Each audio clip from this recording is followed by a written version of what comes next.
Nyabitabo wavukijwe abawe na Jenoside yakorewe Abatutsi. Abakuvuka n'inshuti tuzahora tubibuka,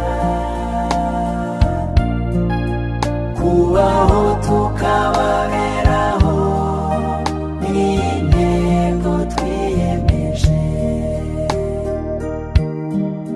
Nyabitabo wavukijwe abawe na Jenoside yakorewe Abatutsi.